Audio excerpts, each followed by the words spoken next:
Hello à tous, alors aujourd'hui on se retrouve pour un nouveau vlog. Donc je suis quelques jours après le vlog étant donné que je ne pensais pas filmer, mais je me suis dit que ce serait peut-être intéressant quand même de vous partager mon expérience avec Iberia. Donc Iberia est la compagnie nationale espagnole et c'est un vol que j'ai pris de Madrid pour revenir à Paris et je vais vous en parler plus en détail dans le vlog. Donc avant toute chose, il est important de parler du classement Skytrax. Donc Skytrax est une organisation britannique qui est reconnue mondialement pour justement noter les compagnies aériennes sur divers critères.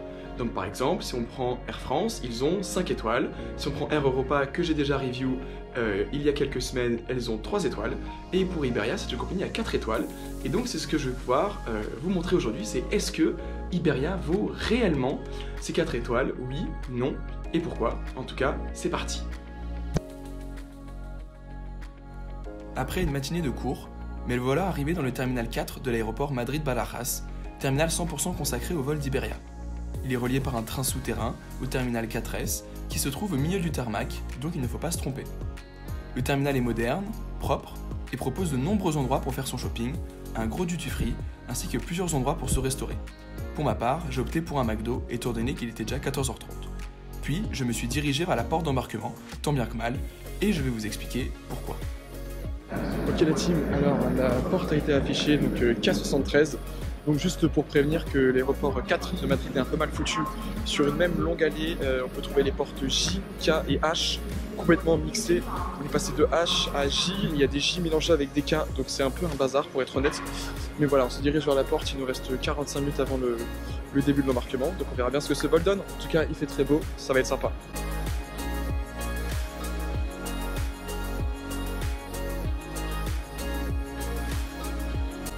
Ensuite, je suis arrivé à la porte d'embarquement, suivi de quelques minutes par l'Airbus A319 d'Iberia qui allait nous emmener à Paris aujourd'hui. Il est arrivé de A Coruña en Espagne à 55 minutes de vol. L'immatriculation de l'avion d'aujourd'hui est Echo Charlie Lima Echo India et est âgé de presque 15 ans. Pour ce vol entre Madrid et Paris-Charles de Gaulle, il durera 1h40 et nous allons atterrir lorsqu'il fera nuit.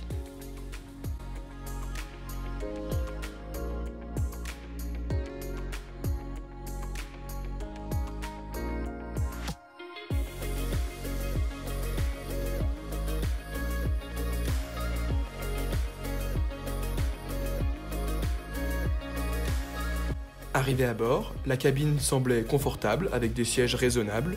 Cependant, la situation pour mes jambes était plus que critique étant donné que je n'avais absolument aucun espace.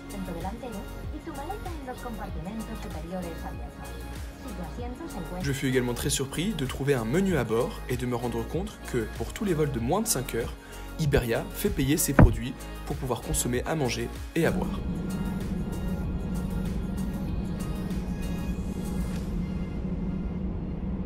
Enfin, à l'heure, ce fut le moment de décoller pour Paris-Charles de Gaulle, sous le soleil espagnol.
Rapidement après le décollage, l'équipage s'est mis en action pour servir des boissons et à manger.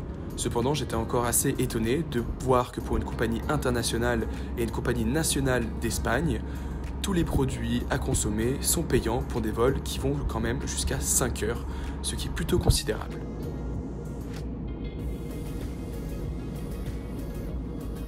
Pour ce qui est des prix jusqu'à Charles de Gaulle, Iberia propose 3 vols qui varient entre 126 et 150 euros. Si on regarde sur Air France le même jour, qui est pour exemple ce vendredi, on remarque que malgré le fait qu'il y ait 3 vols qui soient quand même très chers, 2 vols qui sont à peu près à la même heure que 2 des 3 vols d'Iberia, eux, sont au prix de 148 à 153 €, ce qui reste globalement assez proche de ce qu'Iberia propose. Concernant les prix pour Orly, ils sont même moins chers avec Transavia que sur le site d'Iberia. Après 1h40 de vol et une envie très pressante de vouloir me lever étant donné que j'étais littéralement coincé avec mes jambes et mon 1m90, nous sommes arrivés vers Paris. Je tenais tout de même à rajouter que, en plus de l'aspect très très jeune de l'équipage sur le vol d'aujourd'hui, j'étais assez étonné de me rendre compte que les lumières dans la cabine, qui doivent normalement être tamisées pour tout décollage et atterrissage la nuit, selon la réglementation, étant donné que c'est une question de sécurité pour les passagers, ont été laissées telles quelles par l'équipage. Pour une compagnie 4 étoiles, c'est une négligence de sécurité qui, en plus de faire un vieux reflet dans la vitre lorsque je filme avec la GoPro, peut s'avérer dangereux en cas d'incident à l'atterrissage.